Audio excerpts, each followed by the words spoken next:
Hi farm friends and foodies. Today I'm going to help you avoid a mistake you might be making in your diet in order to help you save a little bit of money by using legumes in your diet and to stretch that meat and maybe go meatless a few times a week, and you're depending on legumes. But if you don't avoid this mistake, you might be doing slow incremental damage to your gut biome, and I'm going to help you avoid that. I'm Tessa at Willow Haven Farm. My husband Ruben and I have been organically farming vegetables and sourcing wonderful farm food for our farm members for 15 years. And let's jump into today's topic. So these are the vegetables that I chose for my market box this week. We have ripe tomatoes and green and yellow beans. But today I want to talk to you about organic legumes. These are pinto beans, and beans pair really well with meat and vegetables and acids. So when you're thinking about what goes with your bean dish, it's kind of more of a bland flavor, and so you want to perk it up with something acidic. So things that pair really well are sauerkraut, tomatoes, and even just adding lemon juice to your soups that have beans in them really brightens them up. In fact, when I learned how the Mexicans make their beans, I realized that they usually put a little dash of lemon juice or vinegar into it, and it really brightens it up and enhances all the flavors. So I've soaked and cooked my chickpeas in my Instant Pot, which you can see here. And you may already know that soaking beans is a good thing to do before you cook them. But there's all kinds of shortcut methods of cooking beans without soaking them. But let me tell you that it's really, you can get an edible bean out of doing some of those shortcuts and not soaking them, but long soaking them for maybe 12 hours, 8 hours is much better for you, because beans are a seed and they have that phytic acid and some enzymes that just don't break down in your gut very well. And soaking them with a little bit of acid, like a lemon juice or whey, if you're making your own dairy products, like I am here. I've got my kefir, and you can see that right here is that clear layer. It's separated, and that's a little bit of whey. So if you can skim off your yogurt or your whey when it separates, or when you're making cheese, save that and put a dash of that in your bean soaking liquid. The beans that you really want to make sure that you're soaking ahead of time before you cook them are black beans, black-eyed peas, kidney beans, pinto beans, and white beans. That's most of your beans.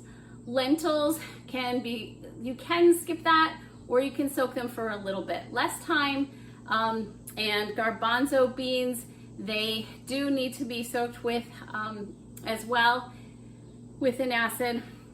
But there's also another step with the garbanzo beans, and I'm not an expert at this, and I haven't figured out there is a method, which I have to ask my son-in-law Vince to teach me, of getting the casing, the skin off of the garbanzo bean, because that's just going to be another thing that your body has to digest, something that's tougher and makes you work harder.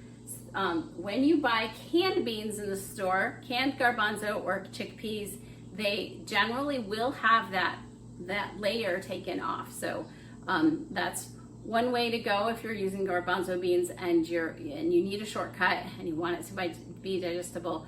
But the caveat to that is that when they're industrially canned, you might be losing some nutrition from that already, and you don't know whether they've been long soaked in an acidic medium. So I do soak my beans myself, because it's a cost savings rather than going to the store and buying canned beans, especially if I'm stretching my food to feed my family. So you know probably from the vegetarian diet that that the legume and the grain creates a complete protein. So as long as you're soaking your beans and properly preparing your grains, which is often soaking those again, and you're getting fairly good nutrition. But to really make good nutrition out of that meal, it's essential that you add good, even just a small amount of good animal fat to it. It gives it so much more depth of flavor, and that fat in your beans or in your grains, and then using that combination of foods together is going to enhance the nutrition in your diet and make the beans and the grains work together synergistically with the fat to create a food that's really healthy and really digestible for you. So some of my favorite recipes use beans that have been pureed and then mixed together with vegetables, and then adding a dash of lemon juice to just bring all those flavors out brightly. I love pairing lentils with sauerkraut or lentils with tomatoes, so you can see that acid pairing again. And we'll have recipes in the blog post down below. So please pay attention to that, and give the extra time that your beans and your grains need, so that you're doing the most with your food possible to give you the most nutrition. Now, you can say goodbye to me now, and but I do have one bonus for you if you want to stick around.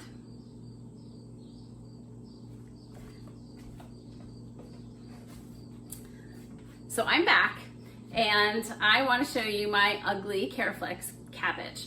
And cabbage is such a dense food that this is really hefty in weight, but you can see it's rather ugly. It's been sitting around in our walk-in cooler, but I wanted it for dinner tonight, and I like using things that, we're sending the best to our farm market customers, our market box customers, and sometimes I just want to use whatever's left that Farmer Ruben can't sell and feed my large family. So I'm pretty positive that there's still a lot of good nutrition in this cabbage. I just need to peel off the ugly parts of it and get down to the good stuff, which you can see I'm doing. And there is a lot of perfect cabbage leaves here, and I'm just gonna slice this up and use this in my dinner. It's one of those recipes that does exactly what I just told you about.